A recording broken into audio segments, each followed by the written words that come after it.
Hey guys, welcome back to my channel. Long time no see. I know it's been so long since I filmed a video, especially like a sit down video. So I just wanted to kind of jump in with like a frequently asked question. So I thought I would do a little IVF update. A lot of you have been leaving comments on like my IVF video that I did and like on social media and stuff, asking if we have any updates since we did our first cycle of IVF in like February, March. So a lot of people are wondering like, what's the current status? So I don't really have anything new to report except for one thing, which is that we did get our PGS results back. And if you're not familiar with that, it's PGS stands for pre-implantation genetic screening. And so basically what it is they can take the embryos that you have, they can biopsy them, so they take like a little piece from each one and they can test it and see if it has any genetic abnormalities which would cause either failure to implant.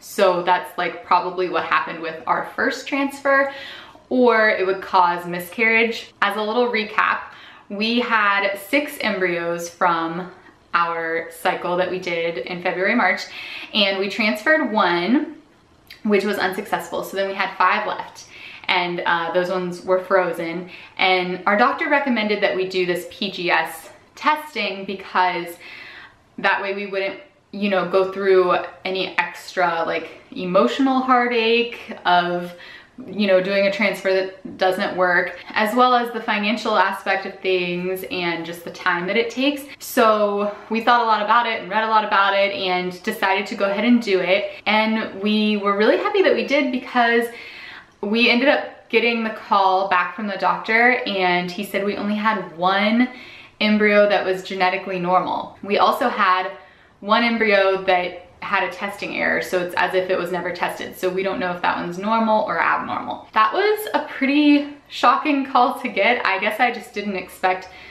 out of 5 to only have 1 technically come back normal. So that was surprising, but again, you know, we were really glad that we did the testing, because we would have just been transferring each one of those one by one, and you know, they would have been destined for failure. So I was really like thankful for our doctor kind of pushing us in that direction. And then of course, every time you transfer one, you have to do the hormones and the shots and the drugs and the whole process. It's not as bad as like the full cycle, but even a frozen transfer, you have to do a lot of like hormones and drugs and stuff. So it's really nice to know the ones that like didn't have a shot, you know? So yeah, so we're down to 2 embryos, 1 that we know is genetically normal and 1 that we call our wild card embryo, because we don't know. It could be normal, it could be abnormal. The genetically normal one, we also know the gender, which is crazy, I think, like that they can tell you the gender before you're even pregnant. We're not gonna say what it is, but we know, and it's pretty exciting.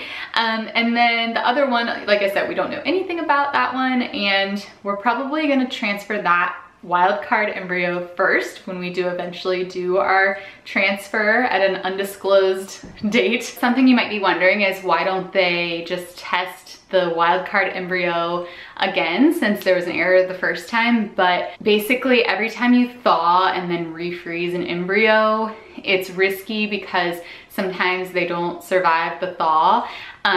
So you kind of only want to do that as few times as possible. So we just don't want to risk it. Our doctor was saying that, you know, because we had so many abnormal, chances are he thinks that this one is probably normal based on our age.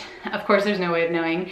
And unfortunately, you know, even if an embryo is normal and you transfer it, there's no 100% chance that it will result in a pregnancy. You just don't know. So it's all in God's hands, and I'm just, you know, hoping that everything goes well. So yeah, so we do have a transfer planned, but we haven't even told family or anyone like when it's gonna be.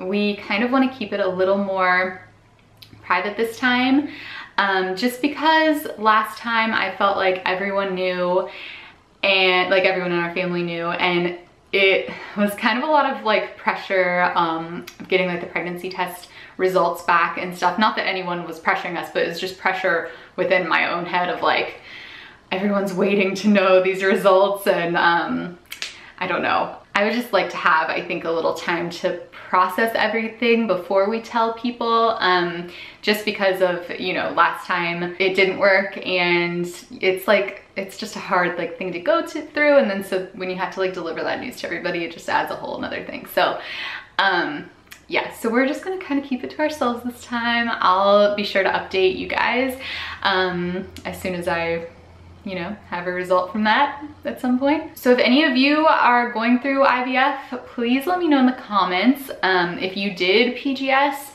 and if you did, like what results you had with that. Thank you so much for watching. I'm so happy to be back filming videos. I will see you guys in my next one. Bye.